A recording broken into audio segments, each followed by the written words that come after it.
Hello everyone and welcome back to the channel. Today we're diving deep into a topic that resonates with so many people pleasing.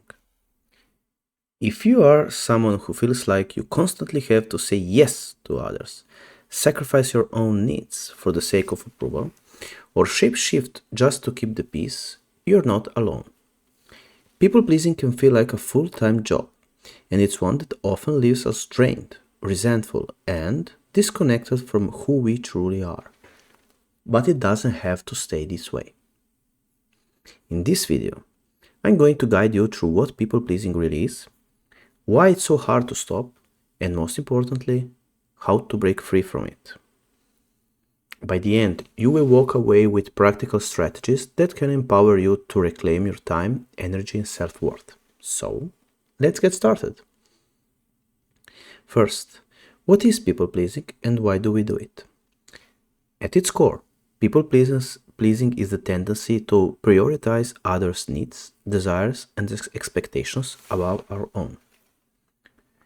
It often shows as a compulsion to make others happy, avoid conflict, or seek approval. On the surface, this might seem harmless or even kind-hearted. After all, what's wrong with wanting people to be happy? But there's the problem.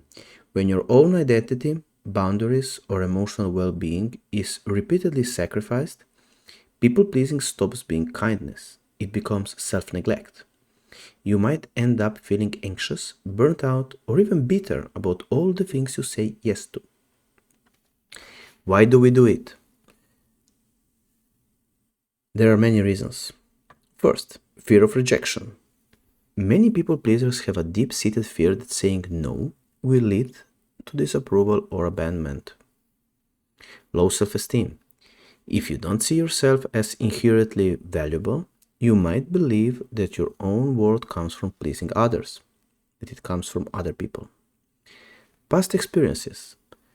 Growing up in a household where love and approval felt conditional can lead to a habit bending over backwards to keep others happy. Social conditioning. Society often rewards people for being agreeable, accommodating, and easygoing. But it's crucial to recognize that people-pleasing isn't an innate personality trait. It's a learned pattern. And because it's learned, it can be unlearned. The cost of people-pleasing. Before we get into how to stop people-pleasing, let's get honest about what it's costing you. Have you ever agreed to something you didn't have the time or energy for, just to avoid disappointing someone? Pretended to like something or someone just to fit in? Bottled up your feelings until they exploded out, hurting relationships or yourself? These are just a few of the costs. Constantly prioritizing others' needs over your own can lead to burnout, anxiety, depression, resentment, and even physical health problems. People-pleasing can also rob you of authenticity. When you live for others' approval, it's hard to know who you really are and what you genuinely want. The good news? You have the power to change this dynamic. And it's time to take back your life. Now, how to stop people-pleasing? So, how do we stop? Here I have for you 5 actionable steps you can start using today. First, get clear on what your values and priorities are. If you don't know what truly matters to you, it's easy to get pulled into others' agendas.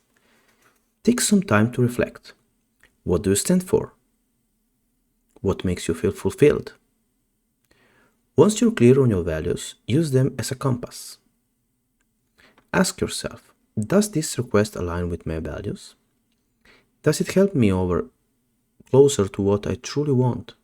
If the answer is no, it's a sign to reconsider.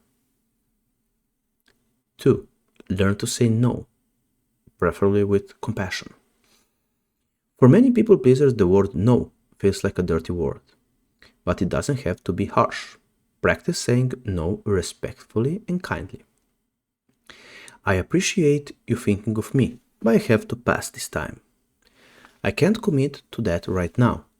I don't have the capacity to take that on. 3. Remember, no is a complete sentence. You don't owe people a lengthy explanation. You can just say no to the things that you don't want to experience and to do. 4. Recognize and challenge fear-based thoughts. A lot of people-pleasing comes from anxious thoughts like, if I say no, they will think I'm selfish, or I will be rejected if I stand up for myself. These thoughts are often distorted and based on fear. Try challenging them with questions like, is it really true that they will dislike me if I say no? Have I ever respected someone else for setting boundaries? Why should it be different for me? What's the worst that could happen, and can I handle it? So, if we look at this deeper, is it really true that they will dislike me if I say no? Some people, if they want to manipulate you, yeah, maybe they will stop to like you, but they didn't like you in the beginning because they just wanted to manipulate you. So it's not like you're losing a lot, It's much better to start developing a great relationship with yourself, enjoying your time with yourself and planning out your days, than to say yes to things that you don't want to do or to experience because you're afraid that they will dislike you. It's a way of manipulation. Have I ever respected someone else for setting boundaries? Yes, we did it. We probably do that. So why shouldn't it be different for me? So why should I be afraid? It's unreasonable. What's the worst that could happen? Yeah, maybe they won't like me anymore, or maybe they will be angry, but can I handle it? And mostly the answer will be yes, because why not? By questioning these beliefs, you can start to see that many of them are exaggerated or untrue. 6. Set healthy boundaries. Boundaries are the invisible lines that separate your needs and preferences from others. Setting boundaries might feel uncomfortable at first, but they are necessary for healthy relationships. You are not responsible for managing others' reactions to your boundaries, only for setting and communicating them clearly. Examples include, I can't work late tonight, I need time to rest. Full stop. I need some time to think about that decision. Full stop. I would prefer if we discussed this another time. Full stop. That's a barrier. That's a boundary. Remember, boundaries are not about shutting people out. They are about creating space for yourself to breathe and be respected, and to actually do what you want to do. 8. Practice self-compassion. Changing a lifelong habit like people-pleasing is hard work, and you will make mistakes along the way. That's okay. Treat yourself with kindness and patience. When you catch yourself falling into the people-pleasing behavior, don't beat yourself up. Instead, acknowledge what happened and gently bring your focus back to your growth. You can say things like this to yourself. It's okay that I slipped. I'm learning. I don't need to be perfect to be worthy. This is hard, but I'm proud of myself for trying. See? This is compassion. And self-compassion helps you stay motivated and resilient through the ups and downs of change. The benefits of breaking free? A lot of the times we need to clearly see the benefits before we commit to something. And when you let go of people-pleasing, you create a space for so many positive changes. You have more energy to invest in relationships that truly matter to you.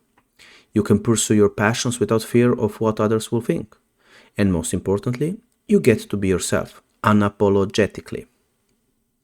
People will respect you more when you respect yourself, even if it means saying no sometimes. And those who don't, they were never really interested in you for who you are. only for what you could do for them. That's maybe a painful realization, but it will liberate you. And now, before the last sentences, I want to thank you for being here with me. And I appreciate if you like and comment, because it helps the channel a lot.